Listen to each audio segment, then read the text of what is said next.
Divorced my wife after she abused our son and drunk drove with him. Now she wants his inheritance. My wife, Janet, and I met at a wedding of a common friend. We instantly clicked and started dating a few days after the wedding. We got married after 2 years of dating. We were generally happy. She was a gorgeous woman and I loved her a lot. The first few years of our marriage were really great. After 2 years of being married, we had our first baby, a son, and we named him Nathan. Nathan was a wonderful boy. We were really happy and in love. But things started to change after 5 years. Janet started to become very fussy. She would always be annoyed and angry.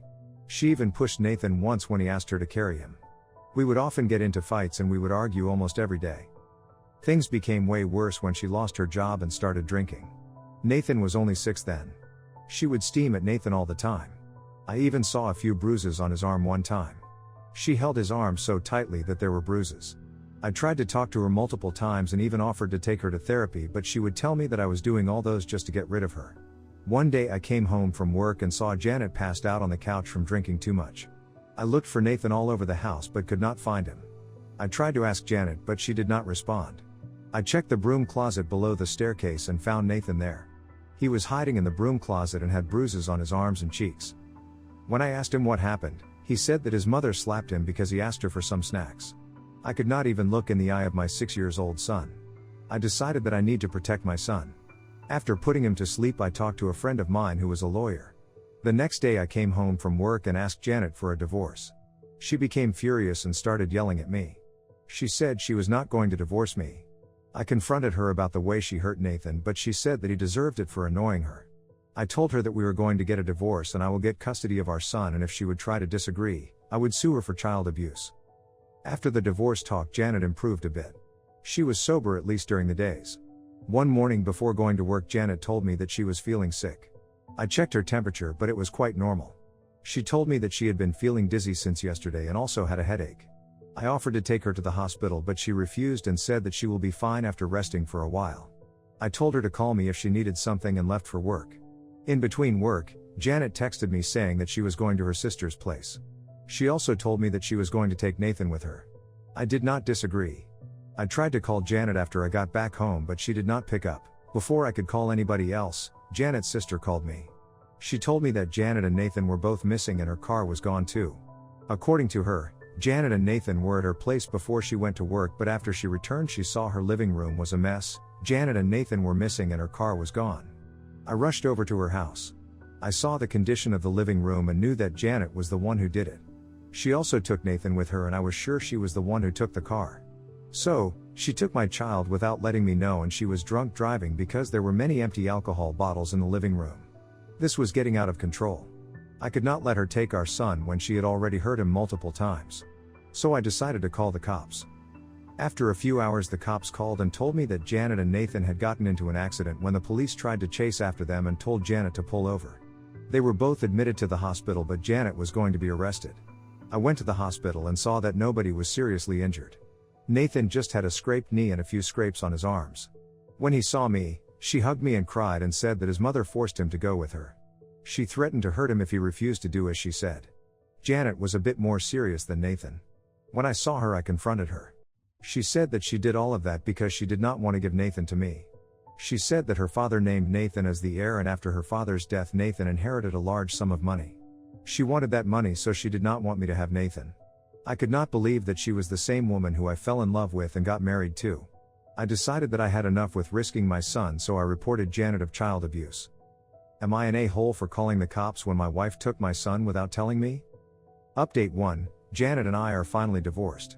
She wanted to put up a long fight against Nathan's custody but was unable to do so as there was a lot of evidence to prove that she was abusive and aggressive towards Nathan and neglected him. She was jailed for child abuse, child neglect and drunk driving. Nathan has been doing fine recently. After the accident the doctor suggested that I take Nathan to therapy. He has been going to his therapy regularly. He was quite terrified after the accident. After Janet was arrested, Nathan told me that she would always yell at him whenever she would be drunk. She would also occasionally push him or hurt him. I was devastated when I heard all that she had done to my son. Update 2, I have been dating a really nice woman recently. Her name is Anna. Anna and I met through a common friend of ours. She is a very charming woman. When we both felt that we were serious enough, I introduced Nathan to her. At first I was hesitant to introduce her to Nathan. I was scared of how he would react to me having a girlfriend. But when he met Anna, he was really nice to her. Even though he did not speak much, as he had always been shy, he was very well behaved and kind. He answered all the questions that Anna asked him and even showed her his toys. They both liked to read, so they connected well. I was also impressed by Anna's ability to connect so well with my son. After the dinner was over, Nathan asked Anna if she would like to watch a movie with him, and she agreed. After the movie was over and Nathan fell asleep, Anna left. She said that she loved Nathan a lot. After their first meeting, Nathan would always urge me to invite Anna over to spend time together. The three of us would spend time cooking dinner, eating and watching movies like a family. Update 3, Anna and I got married a few weeks ago. It was a small wedding with a few guests. Nathan was really happy. When I asked him how he felt about the marriage, he said that he was happy to have a new mother who was really nice to him. I was really happy that he accepted the marriage. I was glad to meet someone like Anna. She really cared for Nathan. He finally got the mother he wanted to have. A few days ago I met Janet. She kept on asking me to meet her even though I told her not to. When I met her, I told her that I got married. She became angry and called me a cheater. I reminded her that we were divorced, but she refused to acknowledge it. She also told me that my new wife would hurt Nathan worse than she did.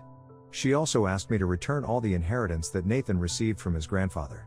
I refused and told her that it was Nathan's money, so he must be the one to decide what he would want to do with it in the future. I did not want to talk to her anymore, so I left.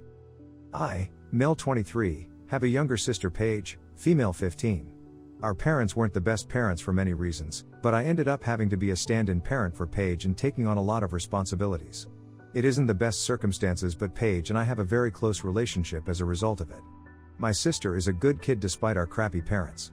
Paige still lives with our parents, but I'm the one who takes her to and picks her up from school every day, because they certainly won't do it, and she spends a lot of time at my apartment. She also occasionally sleeps over on weekends.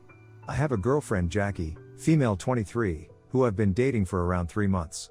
We were good friends in high school and reconnected after college. Jackie was aware of my family situation before we started dating, but it's caused a lot of problems. Whenever I leave to go take Paige to school or take her home from school, Jackie gets visibly annoyed about it. She's made multiple jokes where she'll say that I should just make Paige walk. We don't live in America, so the schools don't have their own buses. At first, Jackie didn't seem to mind Paige being around my apartment, but started making Paige feel very unwelcome by making not very subtle comments like, "Shouldn't you be at your own house?" I've tried to talk to Jackie about this multiple times so we can solve the issue, but each time I've brought it up she gets defensive and swears that she doesn't have a problem with Paige. A few days ago, it caused a massive argument between us, and I'm considering breaking up with Jackie over this. Whilst I was watching a movie with Jackie at my place, I got a phone call from Paige's school. She was feeling unwell and the nurse called me to say Paige needs to go home. My parents weren't answering their phones. I explained it to Jackie and said I'm going to go pick Paige up. She seemed very annoyed, but I'm just looking out for my sister. I drove to the school, picked Paige up and drove her back to my apartment. I remembered I had an errand to run, so I told Jackie I'd be going again, and asked if she wanted to come. She refused, and seemed really irritated. I decided I'd talk to her once I got back. When I got back, Paige was crying and Jackie was in the bedroom with the door closed. I asked what happened and Paige said that she accused her of manipulating me, screamed at her and cussed her out. I was mortified. I knocked on the bedroom door and told Jackie we need to talk. Jackie opened the door and said that Paige is an effing brat and that my girlfriend needs my attention too. I lost my temper and yelled at Jackie for speaking about my sister like that and told her to leave. Jackie screamed at me as she was leaving. We haven't spoken since, and Jackie's friends are blowing up my phone telling me I'm a terrible boyfriend. I am autistic and my sister Anne is deaf. Anne is technically my stepsister, but our parents have been married since we were both 9.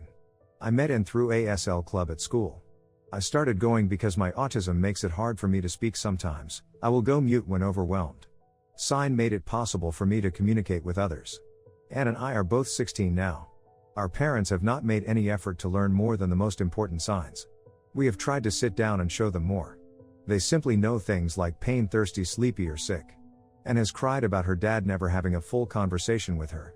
Other people in our family have put in the effort, but mom and dad don't. They say they can text us and I can tell them whatever Anne needs. I told Anne I loved her and we would just make them speak to us in our language. It didn't work out as well as I thought. Anne and I decided we were no longer going to talk around mom and dad. I have not spoken a word to them in weeks now. When we meet new people, I don't talk if we are with our parents. The only time I have spoken is for emergencies. I will text, I will sign, but I will not talk to them. Recently our neighbors, the Smiths, came to visit. They asked if we were both deaf. I pretended like I couldn't hear and Mom looked embarrassed. She said I was mute and Ann was deaf. Mrs. Smith said it was nice to see a bilingual family. When I started signing something to Mom, Mr. Smith asked what I was saying. Mom ended up saying she didn't know and the visit was short. I got in trouble for lying, but I still refused to talk. I wrote out that they either need to start learning how to sign or I will never speak to them. Am I the a-hole?